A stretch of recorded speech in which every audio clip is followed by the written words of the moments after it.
In this video, I will share with you step by step how you can book a flight ticket in Scoot Fly. So friends, go to Scoot Fly official website. You will see this page. From this page, choose the date of depart. For example, this one. For example, you have Tokyo or this location. After that, choose the location and then click on the search. If you have promo codes, add from here. And then you will be redirected to booking page to get to book for your ticket flight. This is the page. As you can see here, you will see this page. From this page, you can add your meal, you can add your baggage, cabin baggage, seat type.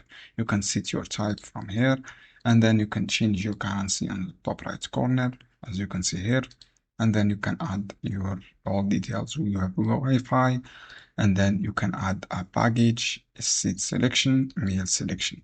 Just complete this process and click review summary, and then you can book successfully without any problem. Just choose location.